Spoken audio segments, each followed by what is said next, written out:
Good evening, sir. Good evening, sir. Hello hello good evening. Good evening, sir. चलिए, आज आपको पता है कि कौन सा टॉपिक होने वाला है हमारा? Budget sir. बजट से सब यूनियन बजट। इस टॉपिक का नेम क्या है? Union budget. ठीक है, और इस टॉपिक में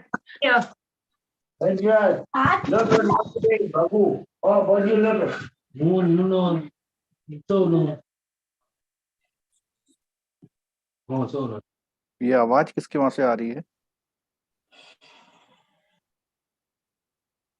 अभिनव, श्रवण और 8845111895।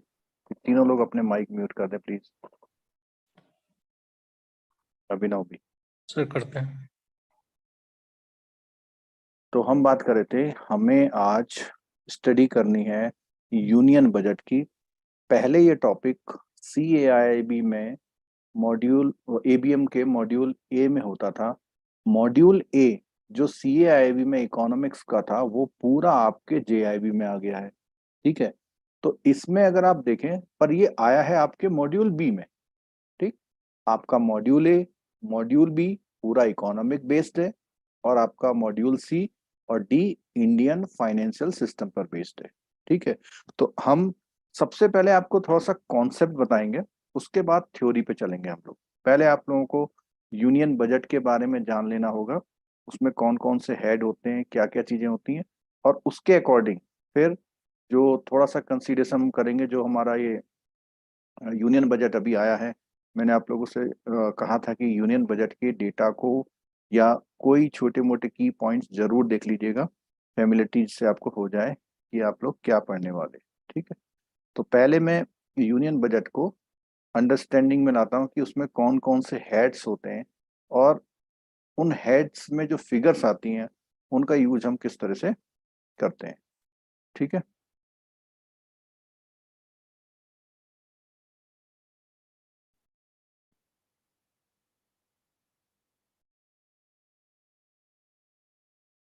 चलिए देखिए, यूनिट 10 दिखाई दे रहा है।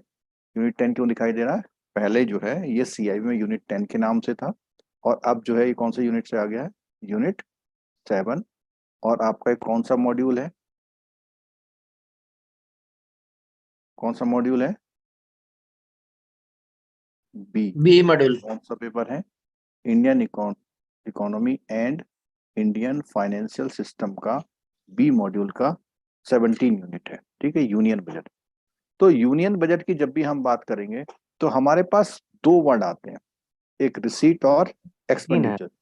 और 19 है। जब हम कल इकोनॉमिक सर्वे बात कर रहे थे तब भी हमने देखा था कि हम एक्सपेंडिचर को पूरा करते हैं अपनी रिसीट से, और जो रिसीट अवेलेबल नहीं हो पाती या जितने शॉर्ट होती है, जितना डिफिसिट होता है, उसको कैसे पूरा करते हैं? बोरोइंग से। बोरोइंग से। ठीक है, तो एक तो वर्ड है रिसीट और एक है एक्सपेंडिचर। तो कई बार इस रिसीट को कुछ लोग रिवेन्यू समझ लेते हैं, या इसको कई लोग क्या समझ लेते हैं? इनकम।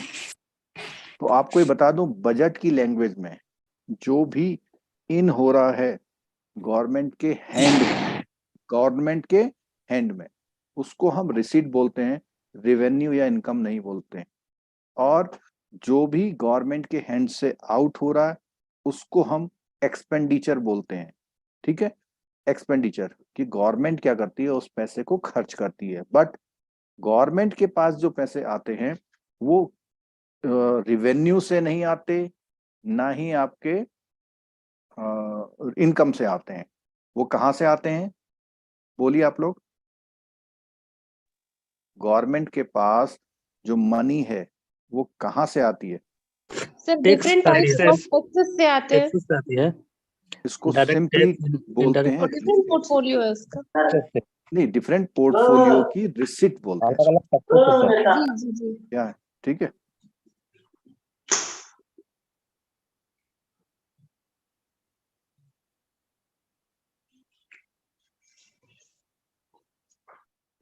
तो जो भी हमारे पास रुपया आ रहा है उसको हम रिसीट बोलते हैं, रेवेन्यू और इनकम नहीं बोलते। क्यों? इनकम अर्न करने से आती है, जबकि रिसीट में अर्निंग के साथ साथ अर्निंग भी हो सकती है। ठीक है, अर्निंग के साथ साथ बोरोविंग भी हो सकती है। और एक चीज और होती है, जरा आप लोग बताएं क्या होती है? लोन वो तो कल बोरोविंग बताया में था आ गया। सर आपने, नहीं, वो बोरोइंग तो और लोन। बोरोविंग में आ गया, लोन। और एक और टर्म है अर्निंग, जो आप इनकम अर्न करते हैं, यानी कुछ करने के बदले आपको मिलती है। बोरोविंग, सिंपल, पैसा ले लिया। एक चीज और है जिसका नाम है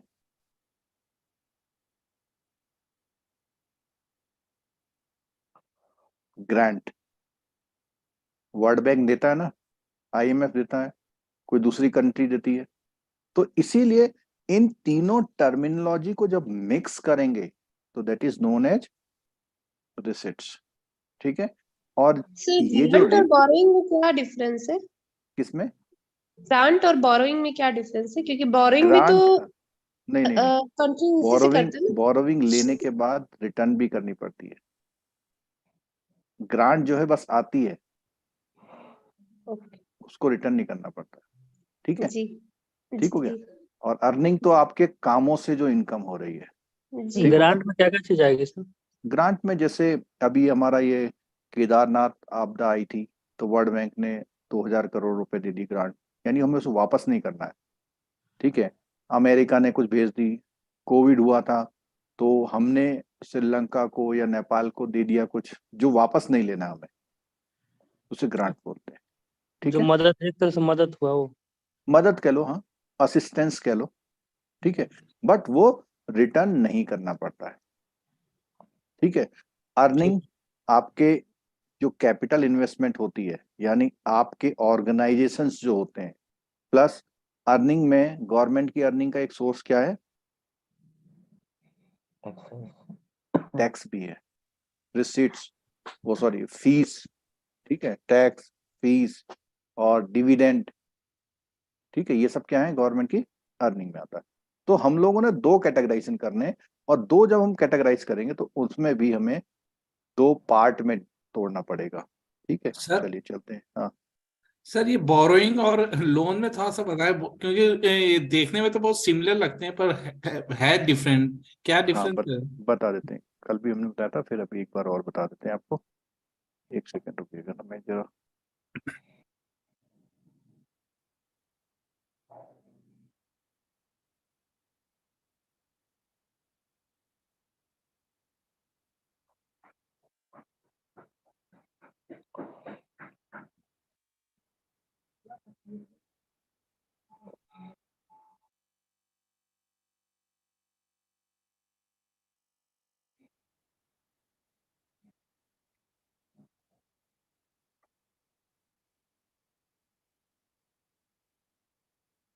जरा दूसरी फाइल खोल रहा हूँ, उसमें पेजेस ब्लैंक चाहिए थे ना मेरे को। पहली वाली फाइल में पेज ब्लैंक अवेलेबल नहीं।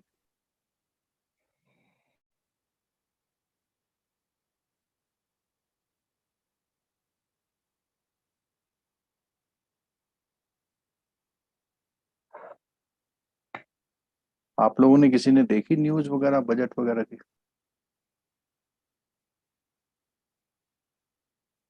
होना तो ये चाहिए था कि जब आप आज रात को या आज सुबह या कल रात को अगर आपने बजट की न्यूज देखी है, तो आपको जो भी टर्मिनोलॉजी है, अगर वो अंडरस्टैंडिंग में नहीं है, तो वो आपको अंडरलाइन करनी थी, सर्च करना चाहिए था, पूछना चाहिए था। ठीक है।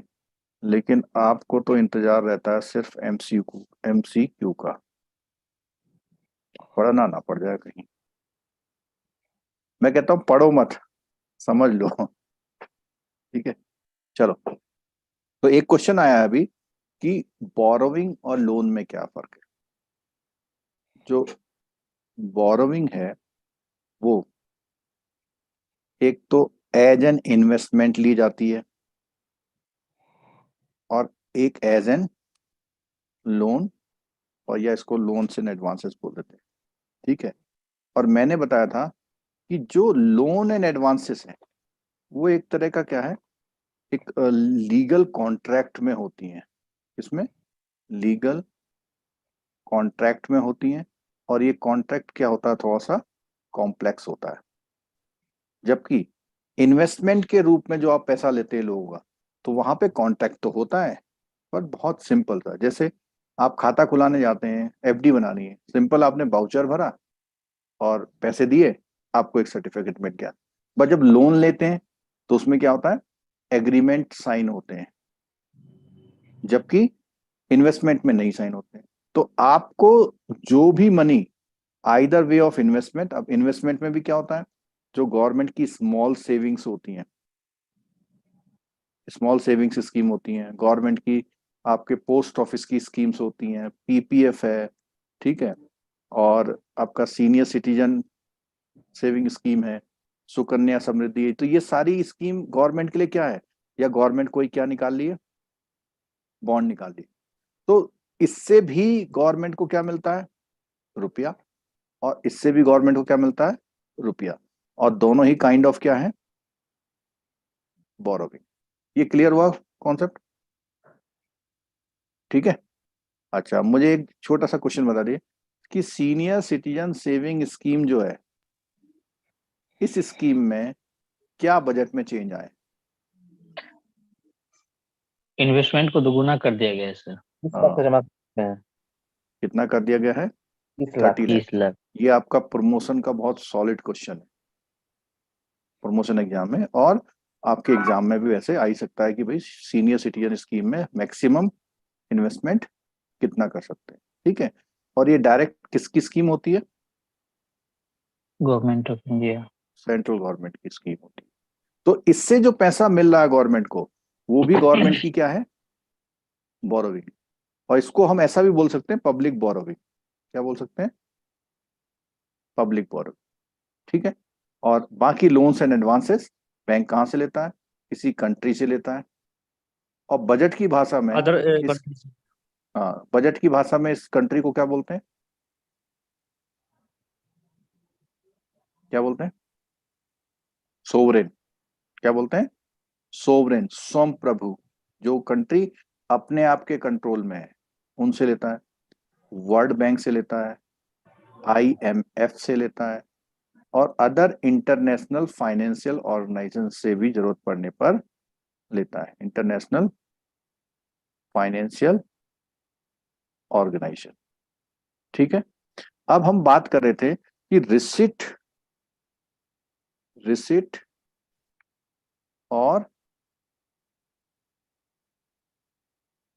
Expenditure, receipt and expenditure. तो आपको ये अगर स्ट्रक्चर समझ में आता तो आगे आपको प्रॉब्लम नहीं आने वाली। ठीक है। सबसे पहले जो मेजर पार्ट होते हैं, रिसिट भी काइंड ऑफ कैसी होती है, रिवेन्यू।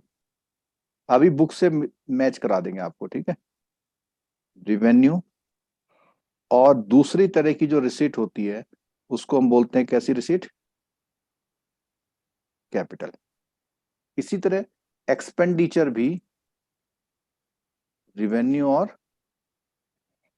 कैपिटल टू काइंड के होते हैं। बट एक्सपेंडिचर में एक पोर्शन और बढ़ जाता है, कौन सा वाला, कोई बताओ,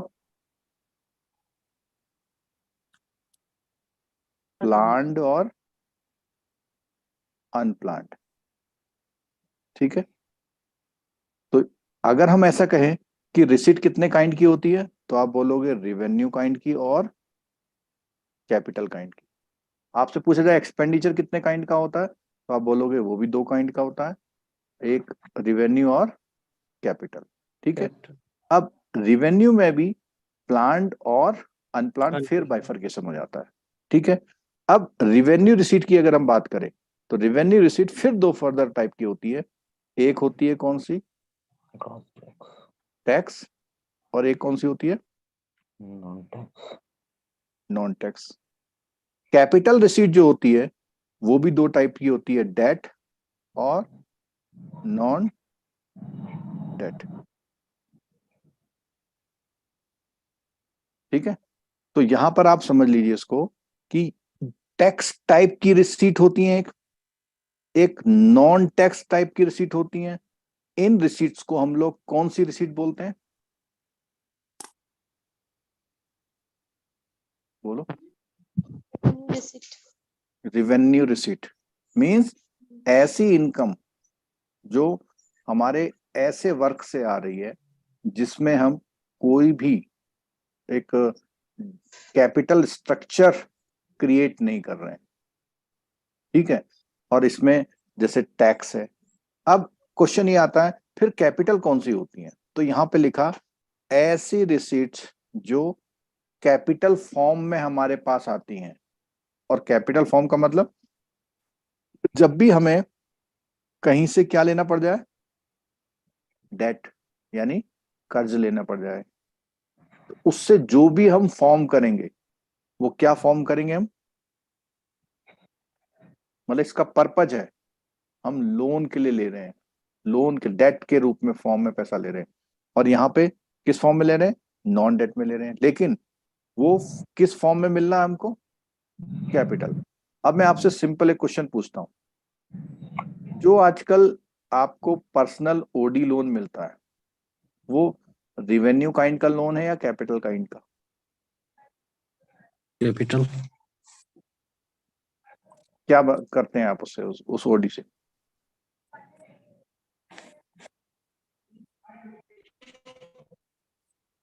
रेवेन्यू करते हैं, नॉर्मल खर्चे सर।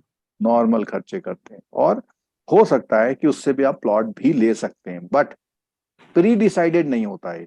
बट अगर आपने हाउसिंग लोन लिया तो प्री डिसाइडेड है। और हाउसिंग लोन का जो पैसा आपके पास आ रहा है आप उसे किस किस कैटेगरी में रखते हैं, बोलो। कैपिटल कैपिटल मतलब पहले तो हम बोलेंगे उसे हम रिसीट कैटेगरी में रखते हैं, फिर बोलेंगे हम उसे कौन सी रिसीट में रखते हैं, कैपिटल में, ठीक है। अभी इसके जब आइटम आएंगे तो आप और अच्छी तरह से समझ सकते हो, ठीक है।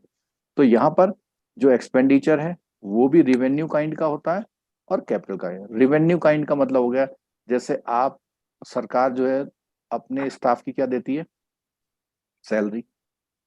सरकार क्या देती है, आपका जो असिस्टेंस देती है स्टेट को, ठीक है। सरकार क्या देती है, पेंशन देती है, ठीक है। और कैपिटल की बात करें तो सरकार कैपिटल के नाम पे खर्चा करती है, तो कहाँ करती है, रोड्स में, कहाँ करती है, रेलवे में, या हम कहें इंफ्रा स्ट्रक्चर में, या हम कहें कि जब गवर्नमेंट डिफेंस के लिए क्या कहती है, फाइटर प्लेन। तो ये जो खर्चे हैं वो उससे कोई एसेट क्रिएट होते हैं। बट ये जो ऊपर वाले खर्चे हैं जिसको हम रिवेन्यू काइंड बोल रहे हैं, वो आपको सैलरी मिली, आपने थोड़ा राशन लाए, थोड़ा आज खाया, कहीं घूमने चले गए, पेट्रोल डाला, डीजल डाला गाड़ी में, तो खत्म, बच्चों की फीस दे दी। लेकिन ये जो कैपिटल खर्चे सरकार करती है उससे रोड्स, रेलवे, इंफ्रास्ट्रक्चर, ब्रिजेस, हवाई जहाज, फाइटर प्लेन, ठीक है, स्कूल्स, हॉस्पिटल, ये काम करती है। तो अगर आपको ये छोटा सा स्ट्रक्चर समझ में आ रहा है तो आपको बिल्कुल भी आगे प्रॉब्लम नहीं होने वाली। क्यों? क्योंकि वो जो एक एक आइटम बोले जाएंगे तो आप समझ जाएंगे कहाँ आता है। और आपको एक बात बता दूं, जो उसका न्यूमेरिकल केस स्टडी अगर आई तो ये जो सामने चार्ट दिख रहा है इससे आएगी, उसका रीजन समझ लें। क्या रीजन है? उसमें आपसे काइंड ऑफ डेफिसिट पूछे जाएंगे। क्या डेफिसिट? थोड़ी सी मेमोराइज करने के लिए मैं कुछ डिफिसिट के नाम लेता हूं। पहला डिफिसिट है, कौन सा लिखा मैंने, बोलते जाओ। Revenue Revenue deficit. दूसरा बोला, फिस्कल डेफिसिट। Fiscal deficit. तीसरा बोला, प्राइमरी। प्राइमरी डिफिसिट, ठीक है। अब इसी का एक पार्ट और होता है, उसका नाम है नेट फिस्कल डिफिसिट, ठीक है। ऐसी प्राइमरी का नाम है नेट प्राइमरी डेफिसिट। तो डेफिसिट के बारे में मैंने लास्ट लेक्चर में बताया था कि जो फंड आपसे अरेंज नहीं हो पा रहा, जो फंड आपसे अरेंज नहीं हो पा रहा, वो आपके लिए क्या है? डेफिसिट है। ठीक है, अब कई तरह के डेफिसिट आ गए, तो आपका जो न्यूमेरिकल या केस स्टडी आएगा वो इन्हीं काइंड के डेफिसिट के बारे में या तो थ्योरेटिकल या न्यूमेरिकल पूछेगा। और न्यूमेरिकल में वो जो यहाँ पे फिगर्स दी गई होंगी, तो यहाँ पर आपको फिगर्स दी होंगी, इन फिगर का प्लस और माइनस आपसे पूछेगा। ठीक है, क्लियर हो रही बात? और वो जो फिगर होंगी कुछ किस तरह की होगी वो भी मैं दिखाता हूं आपको।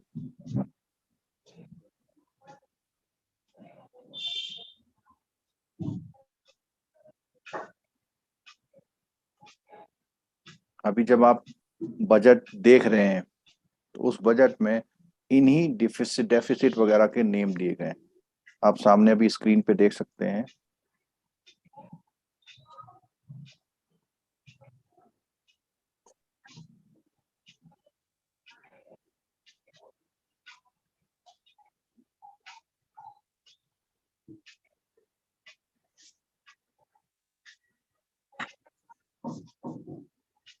दिखाई दे रहा? थोड़ा सा हेजी हो रहा है।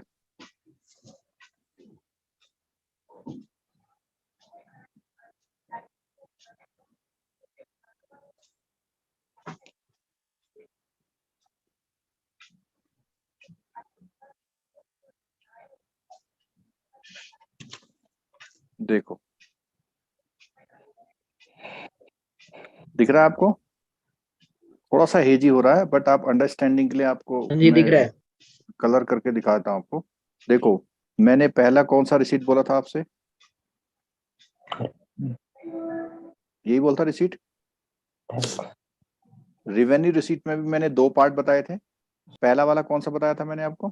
टैक्सेस। टैक्स वाला। अब टैक्स में बिल्कुल साफ साफ दिख रहा है कौन से होते हैं। Corporation tax, income tax, wealth tax, custom tax, excise duty, service tax. फिर अब नया क्या आ गया है? GST, CGST, IGST, GST compensation cess, tax on union territory, यानी यूनियन टेरिटरी से भी कुछ टैक्स मिलता है हमको। ठीक है, इस पार्ट में जो कि हमारी कौन सी रिवेन्यू है? Gross tax revenue. इस पार्ट में से जो हमारी नेचुरल कैलेमिटी के लिए कुछ फंड होता है, उसमें हम जो पैसा ट्रांसफर कर देते हैं, अगर हम उसको माइनस कर लें तो ये ग्रॉस का क्या बन जाएगा? नेट नेट बन जाएगा। ग्रॉस का क्या बन जाएगा? नेट बन जाता है। ठीक है, तो आपका जो न्यूमेरिकल है सिंपल इसी तरह आ सकता है। आपको एक फिगर दी होंगी एग्जाम में, और आपसे क्या पूछ सकता है? इनका वो निकालो, नेट निकालो, या टोटल टैक्स रिवेन्यू कितना है, ग्रॉस रिवेन्यू कितना है। इस तरह से कोई भी क्वेश्चन आपसे इसे पूछ सकता है, बट आप अगर कॉन्सेप्ट को लेके चल रहे हैं तो कोई दिक्कत नहीं आएगी। ठीक है, अब यहाँ पे आप देख पा रहे हैं कि 2 नंबर आइटम क्या लिखा हुआ है। 2 नंबर आइटम दिख रहा है आपको? Non tax revenue. Non tax revenue. ठीक है, और टोटल रिवेन्यू में क्या कह रहा है आपसे? वो कह रहा है 1A और 2 को क्या कर दो? ऐड कर दो। 1A और 2 को क्या कर दो? ऐड कर दो। तो आपको कौन सी वो आ गई रिसीट? कौन सी आपके पास पूरी हो गई रिसीट? इसमें रेवेन्यू रिवेन्यू का टोटल आ गया, टोटल आ गया रेवेन्यू आपके पास रिटर्न रिवेन्यू का। लेकिन दूसरे तरह की भी रिसीट है, उसका नाम क्या है? Capital receipt. Capital receipt. तो हमारा क्वेश्चन ये भी निकल रहा था कि कैपिटल रिसीट किसको बोलते हैं।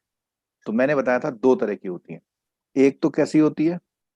Non debt. Non debt. और दूसरी क्या होती है? डेट। डेट। ठीक है, अब डेट में तो बिल्कुल सीधे सीधे है कि भैया आपने कितना कर्जा लिया, साफ बात है एकदम, कोई डाउट नहीं है इसमें। ठीक है, बट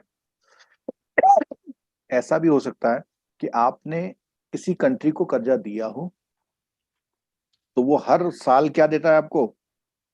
अपनी एनुअल रिपेमेंट करता है।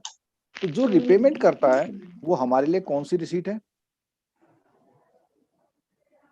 नॉन बताओ। नॉन डेट रिसीट मीन्स वो पैसा तो आ रहा है हमारे पास, बट वो हमारा कर्जा नहीं है। हमने तो जो कर्जा दिया था, जो हमने लोगों को लैंडिंग करी थी, वो हमारे पास आज रिटर्न हो रहा है। ठीक है। और एक और पॉइंट बहुत बड़ा है, डिस इन्वेस्टमेंट रिसीट। बता सकते हैं क्या होता है डिस इन्वेस्टमेंट रिसीट? प्राइवेटाइजेशन। बिल्कुल साफ सर साफ। जो हमने इन्वेस्टमेंट किया था उसे अब निकाल लेना, जैसे कि तो अपने किसने किया था इन्वेस्टमेंट? ये सर गवर्नमेंट का जो गवर्नमेंट ने, इन्वेस्टमेंट हो गवर्नमेंट गया। इन्वेस्टमेंट, और हाँ, इसी प्रोसेस को बोलते हैं प्राइवेटाइजेशन। प्राइवेटाइजेशन। प्राइवेटाइजेशन। हाँ, हमने ये पिछली क्लास में और बताया था आपको। ठीक है। तो जो हमने पैसा, तो अब ये पैसा निकाल के हम लोग ला रहे हैं। ठीक है। और इसका करेंगे क्या? इन सब पैसों को क्या करेंगे हम लोग? दूसरी जगह इन्वेस्ट करेंगे। हाँ, कहीं पे हम इन्वेस्ट करेंगे या कोई इंफ्रास्ट्रक्चर डेवलपमेंट करेंगे। तो उसको हम लोग इस बजट की भाषा में क्या बोलते हैं?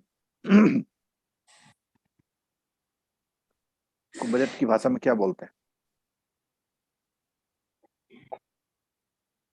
अरे बताओ भाई, ऐसे कैसे काम चलेगा साइलेंट रहोगे तो? Capital expenditure. उसको प्योरली बोले तो एक्सपेंडिचर बोलते हैं। ठीक है। प्योरली बोलेंगे तो एक्सपेंडिचर बोलते हैं। ठीक है। अब यहाँ पे स्क्रीन में आपको दिखाई दे रहा है एक्सपेंडिचर कौन से वाले? Capital expenditure, capital expenditure, line पढ़ो ध्यान से, क्या लिखा हुआ? Expenditure non plan. Non plan. मैंने बोला ना कि दो तरह के हाँ, एक्सपेंडिचर होते हैं, एक तो प्लान्ड और non non plan. Not plan. तो अगर हम नॉन प्लान में भी जाएंगे तो उसके भी मेजर दो पार्ट होंगे। कौन से? Revenue revenue expenditure, and capital capital expenditure. और अगर रिवेन्यू की बात हम करते हैं तो रिवेन्यू एक्सपेंडिचर का मतलब है कि ऐसा पैसा खर्च करना जिससे कोई भी एसेट क्रिएट नहीं हो नहीं रहा हुआ। है। हाँ, और ये सब हमारे चाय पानी के खर्चे हैं। हाँ, ठीक है। अब बजट के लैंग्वेज में अगर हम कहीं पे इंटरेस्ट पेमेंट कर रहे हैं, कहीं से हमने बोरोविंग कर रखी है ना, अभी पीछे देखा था हमने, रिसीट थी बोरोविंग में, डेट रिसीट, उसका हमें इंटरेस्ट भी तो पेमेंट करना पड़ेगा। डिफेंस को पेमेंट करना पड़ता है, सरकार सब्सिडी देती है, स्टेट यूटिलिटी को, गवर्नमेंट को ग्रांट देती है, पेंशन देती है, पुलिस पर खर्चा करती है, नेशनल कैलेमिटी कंटिजेंसी फंड में स्टेट को देती है, इकोनॉमिक सर्विसेज के लिए खर्चा करती है, अदर जनरल सर्विसेज के लिए करते हैं, चाहे वो स्टेट का हो, टैक्स कलेक्शन में, किसी भी काम में कर रही है, सोशल सर्विसेज करती है, एजुकेशन, हेल्थ और ब्रॉडकास्टिंग पर। पोस्टल डिफिसिट का मतलब ये है कि जितने भी पोस्ट ऑफिस हैं वो सब लॉस में चलते हैं। तो देखो कितनी खूबसूरती से इस नाम को लॉस नहीं दिया हुआ है। क्यों? क्योंकि post office not a business organisation. अगर वो बिजनेस ऑर्गेनाइजेशन होते तो हम बोलते पोस्ट ऑफिस का लॉस। लेकिन वो तो गवर्नमेंट की एक फैसिलिटी है। तो फैसिलिटी अगर कुछ देगी तो उसमें कोई भी कमी होगी तो उसको हम किस वर्ड से बोलेंगे? डेफिसिट। डेफिसिट। तो अब तो डेफिसिट जो है, पर बिजनेस उसमें भी तो कर सर रही है। पैसे का लेन देन होता है ना सर। अब तो नहीं बैंक हो होता गया है, ना सर, बैंक की होता तरह। है, सब कुछ है, लेकिन वो कैसे चल रहे हैं? लॉस में चल रहे हैं। और जिस दिन प्रॉफिट में आ जाएंगे तो कोई बता सकता है कि उसका नाम पोस्टल क्या हो जाएगा? Postal revenue. Surplus. Surplus. Surplus. Surplus बोलेंगे उसे। सरप्लस। तो डेफिसिट का अपोजिट क्या है? सरप्लस। ठीक है। अच्छा अभी एक बार तो इसको अभी, बताएंगे सर कैसे ये हाँ मैं डेफिसिट में बता रहा है हूँ एक सर। इंफॉर्मेशन दो। 1 या 1.5 मिनट बाद अगर आपकी क्लास बंद हो जाएगी तो अपने व्हाट्सएप ग्रुप पर जाना, आपको दूसरा जूम का लिंक मिलेगा, क्योंकि इसकी लिमिटेशन है कुछ है। ठीक है। हाँ अब बोलो, क्या पूछे थे क्वेश्चन? सर इसको थोड़ा बताएंगे कैसे ये डेफिसिट में कैसे है पोस्टल, क्योंकि आम ऐसे देखने में लगता है कि ये तो पूरा रेवेन्यू जनरेट कर रही है कर जैसे। रही है ना। हाँ जो गांव में पोस्ट ऑफिस है सर। उसमें चिट्ठी आती है, उसमें 20 रुपए का टिकट लगाते हैं तो पोस्टमैन आपको डिस्ट्रीब्यूट करने आता है। लेकिन सर यही चिट्ठी जब कुरियर की आती है तो 60 रुपए लेता है कुरियर वाला। आपका मनी ऑर्डर तो खैर अब नहीं है, लेकिन जो भी सर्विसेज किसी पोस्ट ऑफिस में गवर्नमेंट प्रोवाइड करती है उसका पर्पज इनकम कमाना नहीं है, उसका पर्पज है क्या करना, सर्विसेज देना रूरल एरियाज में। तो जितने भी speed post, registry, post card, जो भी सर्विसेज हैं वो एक्चुअल कॉस्ट से गवर्नमेंट क्या लेती है, कम लेती है। और अगर पोस्ट ऑफिस को पर्पज बना ले कि हमें प्रॉफिट कमाना है, तो जो आपकी आज 29 या 30 में स्पीड पोस्ट होती है, इमीडिएटली वो कितने की हो जाएगी, समथिंग 80-90 की हो जाएगी। बात समझ आई? ठीक है सर। हाँ बोलो। नहीं नहीं सर। सर ठीक सर है, एक पूछना था। अब मैं ये हेलो सर। हाँ बोलो, जल्दी बोलो। हाँ सर, अगर पोस्ट ऑफिस को प्रॉफिट नहीं कमाना है तो वो अलग अलग। हाँ तो इनका क्वेश्चन ये था, मैं इसलिए रुक गया, अभी यूट्यूब में जरा स्ट्रीमिंग नहीं हो रही थी। आपका क्वेश्चन ये है कि पोस्ट ऑफिस क्यों पॉलिसी बेच रहा है। तो उन्होंने क्या करा, पोस्ट ऑफिस बैंक, क्या करा उन्होंने, पोस्ट ऑफिस बैंक नाम का एक वो बना दिया, क्या, ऑर्गेनाइजेशन। और ये ऑर्गेनाइजेशन क्या कर रहा है, इस तरह की जो कॉमर्शियल एक्टिविटी है वो कर रहा है। और पोस्ट ऑफिस बैंक ने लाइसेंस किसका लिया हुआ है, बैंक का। तो ये जी पोस्ट ऑफिस की एक एडिशनल या सब्सिडरी टाइप की है। बट अगर पोस्ट ऑफिस की जो कोर सर्विस की बात करें, तो पोस्ट ऑफिस की कोर सर्विस क्या है, पोस्ट को पोस्ट पोस्ट ऑफिस करना की, सर। पोस्ट ऑफिस की कोर सर्विस क्या है, चिट्ठियां भेजना। चिट्ठियां भेजना या कम्युनिकेशन के लिए टेलीग्राम, तार, ये सब था ना। तो अब उसकी जरूरत नहीं है। तो अब जो है पोस्ट ऑफिस और काम भी कर रहे हैं, और ये डेफिसिट धीरे धीरे क्या होता जाएगा, कम होता जाएगा। कम होता जाएगा। जब वो कॉमर्शियल स्टाइल में आ जाएगा ना, तो इसका डेफिसिट धीरे धीरे क्या हो जाएगा, कम हो जाएगा। कम हो जाएगा। अच्छा ठीक सर, है, पोस्ट ऑफिस अलग है और पोस्ट बैंक अलग है या दोनों बिल्कुल सेम अलग है है, ना? बिल्कुल अलग है। उसने एक लाइसेंस ले रखा है, किस काम का, पोस्टल बैंक का। पेमेंट बैंक का। और ये जो पोस्टल पेमेंट बैंक है, क्या आपके जो सबसे पुराने पोस्ट ऑफिस थे वो भी इसमें कन्वर्ट हो गए, नहीं सर, वो तो नहीं। नहीं दिखा है उस पर। तो इसने क्या करा, कुछ लाइसेंस लिए हैं, सब जगह के लिए नहीं लिए, कुछ कुछ जगहों के लिए लिए हुए। तो जहां जहां उसने पोस्टल पेमेंट बैंक के लाइसेंस लिए, वहां उसने बैंकिंग भी शुरू कर दी। और अभी भी जो बहुत रूरल एरिया में, कोई मुझे अभी भी रियल एग्जांपल में बता सकता है, उसने अभी भी कोई गांव का पोस्ट ऑफिस देखा जो सिर्फ पोस्ट ऑफिस का काम कर रहा है? ये सर पोस्ट ऑफिस का काम कर रहा है, बट वहां पे कैश भी जमा होता है सर, मतलब अकाउंट भी, सेविंग अकाउंट खुलते हैं। नहीं, तो वो पोस्ट ऑफिस की सर्विसेज हैं वो। पोस्ट ऑफिस में भी तो सेविंग बैंक अकाउंट खुलता है, पोस्ट ऑफिस में भी तो एनएससी एफडी होती है। वो पुराने पोस्ट ऑफिस की ट्रेडिशनल सर्विस है। ठीक है, जो बैंक, प्योरली बैंक की सर्विसेज अभी सारे पोस्ट ऑफिस नहीं देते हैं। ठीक है, अच्छा, जितने भी ब्रांच है बैंक का सर, पोस्ट ऑफिस बैंक का, उसका हर ब्रांच के लिए उसका ये लिया जाता है सर, ये मतलब। और क्या, अगर वो बैंक पोस्ट ऑफिस बैंक बन रहा है तो उसने लाइसेंस किससे लिया है, आरबीआई। आरबीआई से। और आरबीआई लाइसेंस जगह का देगा ना, अच्छा तो सर, बताना आरबीआई जो पड़ेगा ना। लाइसेंस हाँ, देती है तो वो हाँ। तो कहीं भी वो लाइसेंस मिलेगा तो कहीं भी बैंक खोल सकते हैं ना, कि हर नहीं, ब्रांच लाइसेंस में प्लेस लाइसेंस? के हिसाब से मिलता है, लाइसेंस प्लेस के हिसाब से मिलता है। जितना ठीक ये है, ब्रांचेज अलग अलग खुलेगी तो हर ब्रांच हाँ, के लिए लाइसेंस लेना पड़ेगा सर। बिल्कुल लेते हैं, आप भी लेते हैं, आप वो देखना लिखा तो होता है सब बैंक ब्रांचों पे में। लाइसेंस टंगा रहता है। Yes sir. ठीक है, चलो। तो अब छोटा सा एग्जांपल यहाँ पर, कि यहाँ एक्सपेंडिचर की जब बात आ रही थी, तो कुछ हमारा पोस्टल का था। ठीक है, उसके बाद नीचे कैपिटल एक्सपेंडिचर दिया हुआ। कैपिटल एक्सपेंडिचर से आप समझिए ऐसा पैसा खर्च कर रहे हैं उससे कुछ ना कुछ क्या जनरेट हो रही है,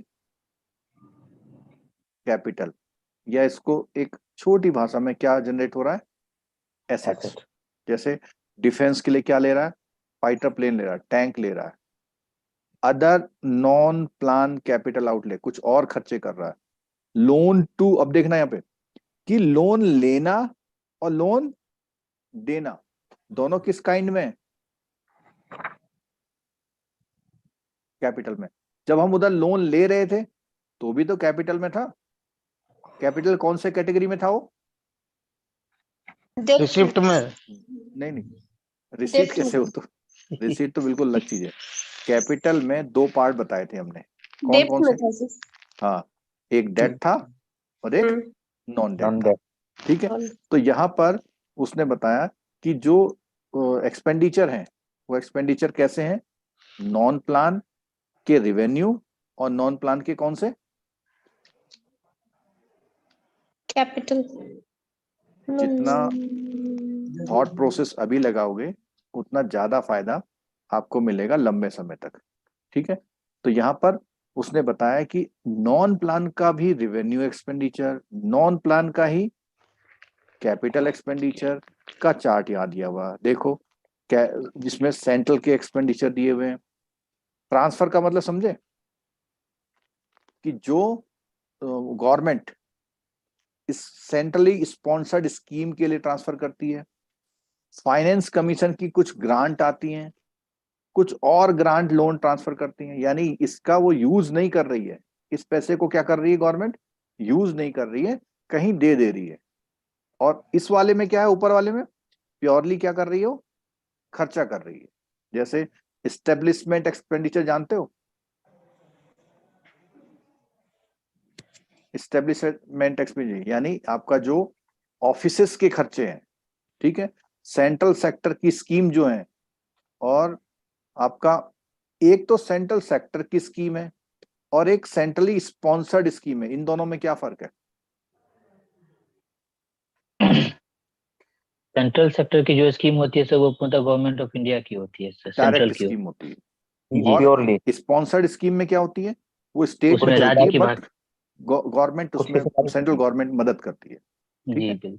अदर सेंट्रल सेक्टर एक्सपेंडिचर, ठीक है, ऑफ विच इंटरेस्ट पेमेंट, अब इसमें समझिएगा, वो कहता है कि इंटरेस्ट का भी कुछ पेमेंट करते हैं आप, तो इंटरेस्ट का जो पेमेंट करते हैं वो किस तरह का एक्सपेंडिचर है, कैपिटल या नॉन या रेवेन्यू, सर रेवेन्यू। रेवेन्यू, ठीक है। अभी ऊपर हमने देखा था, अगर आपने ध्यान रखा हो, मैं फिर जी दिखाता हूँ, जी जी, ठीक है। ने बताया। तो ये जो चैप्टर है इसमें ध्यान रखना है आपने, आपने सारे आइटमों को समझना है और आपसे सिंपल पूछ लेगा, out of these which is categorized as revenue expenditure या which is not categorized as revenue expenditure. एक क्वेश्चन कैटेगराइजेशन से पूछ सकता है इसमें, अगर आप अभी नहीं ध्यान दे रहे तो डेफिनेटली फिर आपको प्रॉब्लम में आ सकते हैं, ठीक है। अच्छा,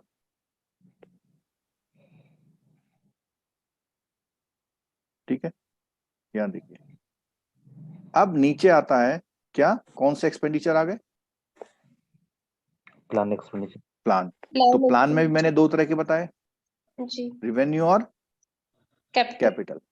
तो क्या आपको मोटा मोटा आइडिया लग गया कि कितने कैटेगराइजेशन होता है बजट के आइटम्स का, जी, ठीक है। सबसे पहले बात करेंगे तो एक तरफ रिसिट, दूसरी तरफ एक्सपेंडिचर। एक्सपेंडिचर। रिसिट कितने टाइप का होता है, 2 टाइप्स ऑफ। दो टाइप, एक रेवेन्यू और एक कैपिटल। कैपिटल। और ऐसे ही एक्सपेंडिचर भी दो टाइप का होता है, रेवेन्यू जी। And capital. कैपिटल। बट उसके दो बाइफर्केशन और है, मींस जी, एक तो होता है प्लान्ड और प्लान्ड नॉन एक्सपेंडिचर और planned unplanned. Unplanned. Non unplanned, unplanned नहीं बोलते, नॉन प्लान बोलते हैं, ठीक है। नॉन अनप्लान्ड अलग चीज होती है, नॉन प्लान, ठीक है। थोड़ा सा शब्दों का हिसाब किताब है। चलिए, तो अब यहाँ पर देखेंगे, हम जब बजट को कंपेयर करेंगे तो इन्हीं पॉइंटों को डिस्कस करने की कोशिश करेंगे, ठीक है। इसमें कैपिटल एक्सपेंडिचर दिया हुआ देखो इतना, फिर grant in aid for creation of capital asset, ठीक है। अब इसमें भी फर्क है दोनों। ऐसी ग्रांट हमने दी है जिससे क्या क्रिएट होगा विदेश में,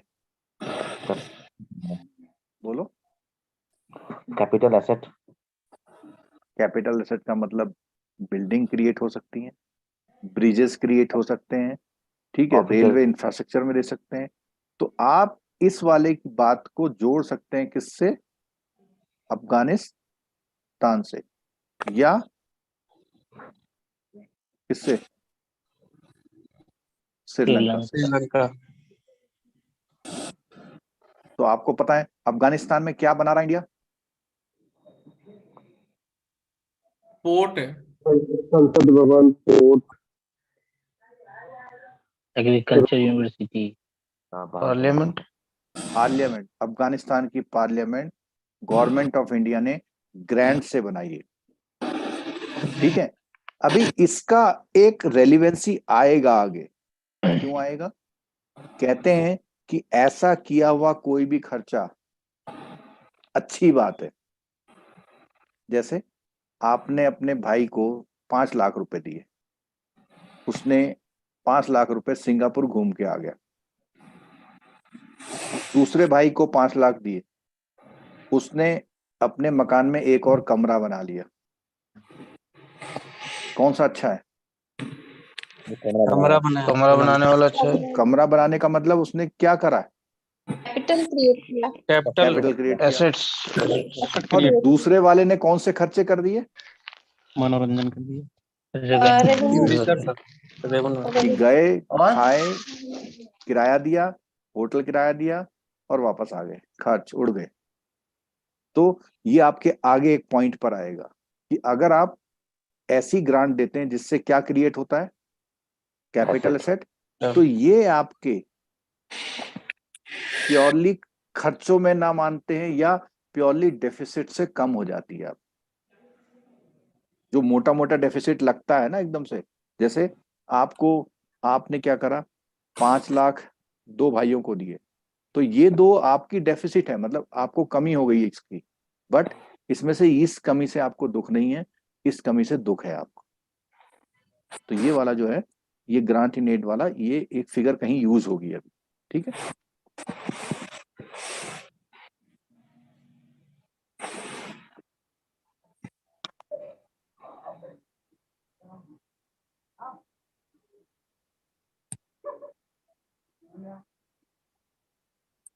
अब ये जो स्ट्रक्चर है इसको हम शेयर भी करेंगे आपके साथ। आपका जो न्यूमेरिकल या केस स्टडी आएगा इससे आएगा। एक क्विक रैप अप लेते हैं आज के लिए, जिससे आपके पास कुछ कम, मैं शेयर भी कर दूंगा ये चीजें, ठीक है। इधर देखिए, आप इस बात से एग्री है, दोनों बातों से? जी। अगर इन दोनों को ऐड कर दूं तो क्या बनेगा? Total receipt. ठीक है। अच्छा, अब आते हैं आप एक्सपेंडिचर में। एक्सपेंडिचर में टोटल एक्सपेंडिचर दिया हुआ है, ठीक है। कौन कौन से आइटम जोड़े देखिएगा, जरा ध्यान से देखिएगा। 10 and 13, 10 and 13। तो यहां ये भी क्लियर हो गया कि एक्सपेंडिचर भी कितने काइंड का होता है? 2 काइंड का। बट इसके साथ 11 और 12 हमको सप्लीमेंट्री इंफॉर्मेशन दे रखी है। सप्लीमेंट्री का मतलब आउट ऑफ दिस कुछ ये फिगर भी है, आउट ऑफ दिस कुछ ये फिगर भी है। इसका पहचान कैसे होगा? देखो ये सम कितना आ रहा है,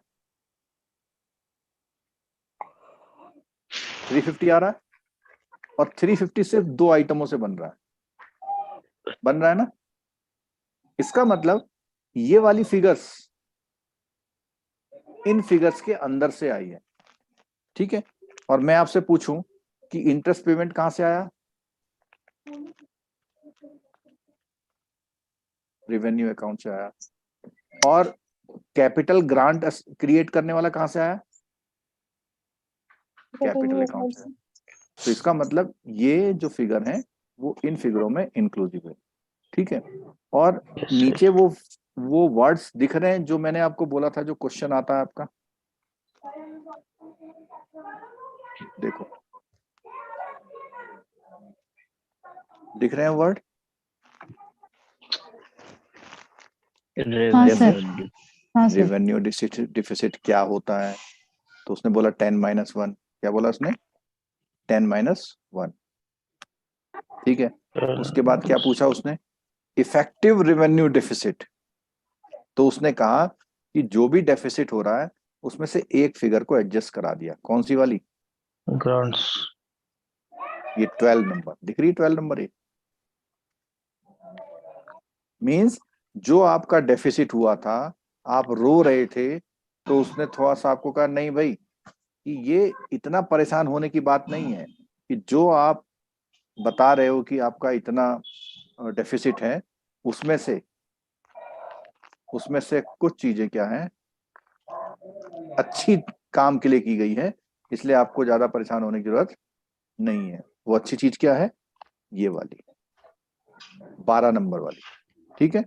ऐसे ही 11 नंबर को भी उसने कहीं एडजस्ट किया। जरा जल्दी से बताओ कहाँ किया है? प्राइमरी डेफिसिट में सर। प्राइमरी डेफिसिट में। ठीक है।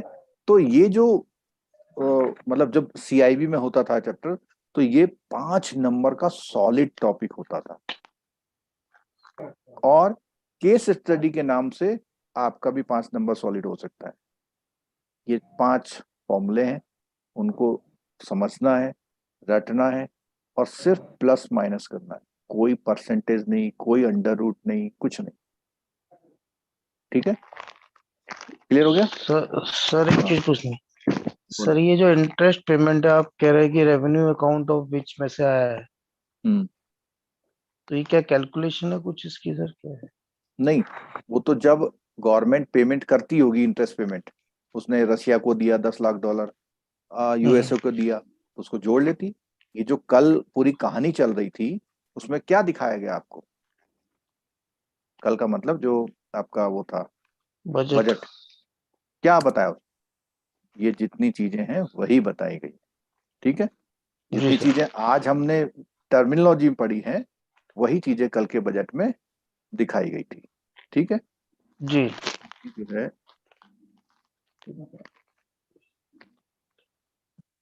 बहुत भारी। आपको बताऊं, ये टॉपिक सबसे छोटा टॉपिक है in terms of text. Agree कर रहे हैं आप इस बात से? Yes sir. In terms of text का मतलब आपको 25 पन्ने नहीं पढ़ने हैं, आपको केवल 4 पेज पढ़ने, ओनली 4 पेज पढ़ने। और पहले उसका कॉन्सेप्ट समझना है। कॉन्सेप्ट समझने के बाद उसके जो भी उसमें आइटम आ रहे हैं, उनकी स्टडी करनी। ठीक है। तो मैं उम्मीद करता हूं कि आप क्या करेंगे, इसको, इस टॉपिक को अपना स्ट्रेंथ बनाएंगे। इस टॉपिक को क्या बनाएंगे? अपनी स्ट्रेंथ बनाएंगे। ठीक है। तो अब जरा एक बार ये जो बजट है उसके बारे में बात करते हैं। आपको स्क्रीन पे क्या दिखाई दे रहा है?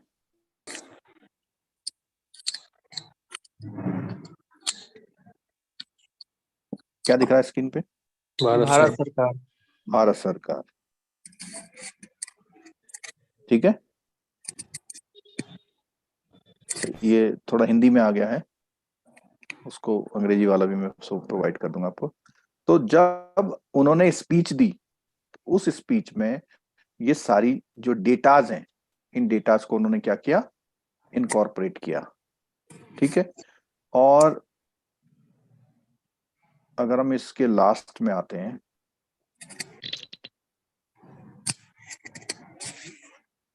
तो उन्होंने जो जो चेंजेस करे उसकी बात की। ठीक है। अब ये तो इन्होंने इन्फॉर्म किया कि हम ऐसा ऐसा करेंगे, लेकिन अगर डेटा की बात करें, तो डेटा जो स्ट्रक्चर है उनका, वो टेबल्स में दिया। वो भी मैं दिखाता हूं आपको।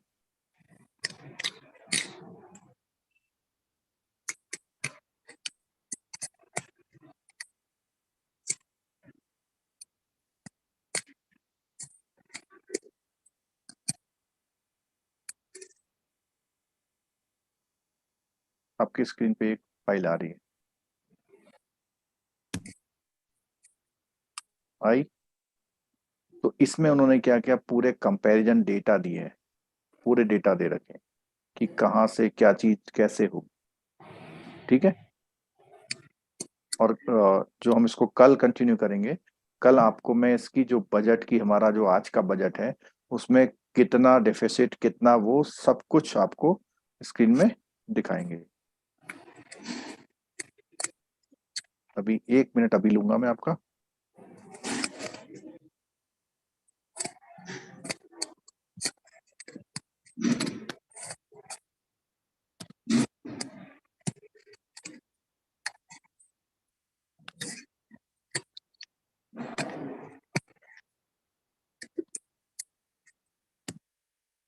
आपको स्क्रीन में क्या दिखाई दे रहा है अभी?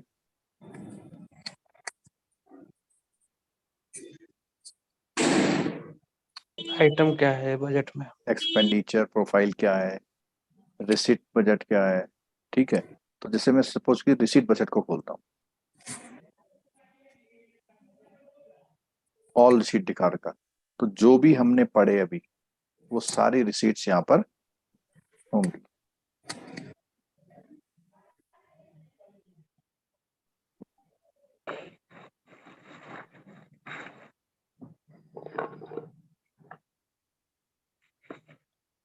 दिख रहा है आपको? देखो जो हमने पढ़ा सेम वही चीजें देखो,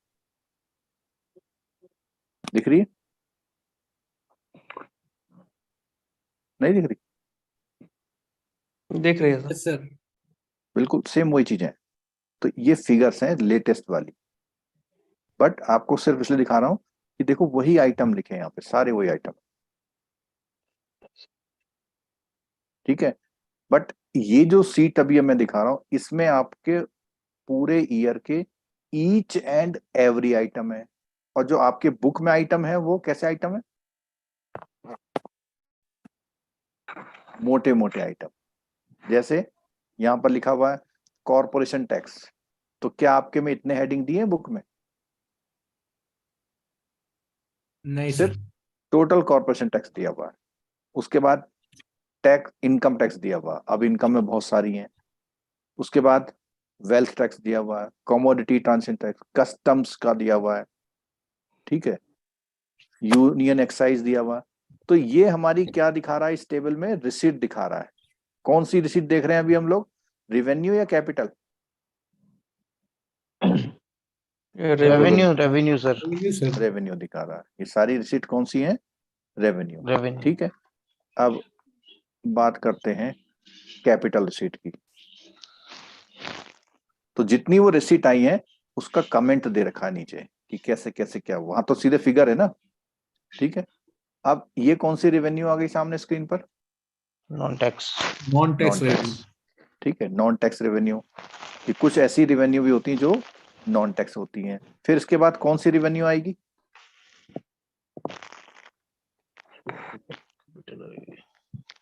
बोलो। रेवेन्यू तो दो ही ना सर, टैक्स और नॉन टैक्स। तो रेवेन्यू के बाद अब अगली कौन सी आएगी, ये तो पूछ रहा हूँ मैं। Capital, sir. Capital sir. ये आ गई Capital सामने, receipt. देखो, ठीक है। फिर कैपिटल में नॉन डेट वाली है, दिख रही है स्क्रीन पे? हाँ। ठीक, उसके बाद क्या है?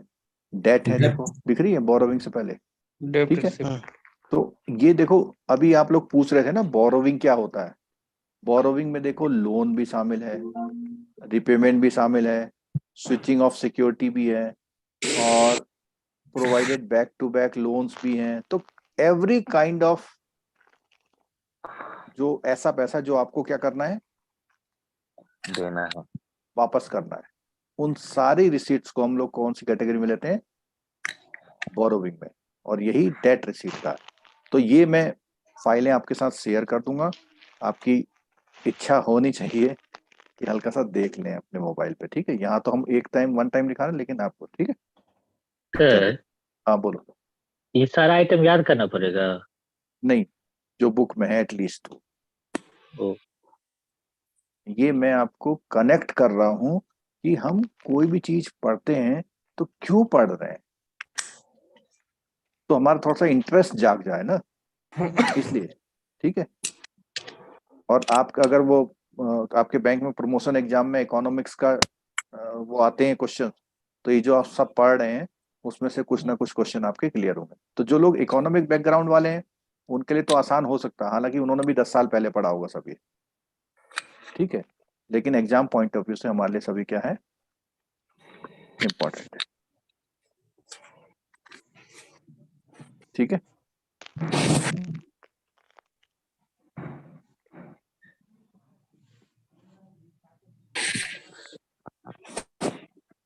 ये अभी जो स्क्रीन में दिखाई दे रहा था, स्क्रीन आपको दिख रही थी ना जूम में? जी सर, छोटी हो गई है। यूट्यूब में नहीं दिख रही, क्या बात है? अच्छा ठीक है, ठीक है, चलो कल इसको आगे बढ़ाते हैं। ठीक है, मैं शेयर कर दूंगा सब लोग, लेकिन रिक्वेस्ट है आप देख लीजिए।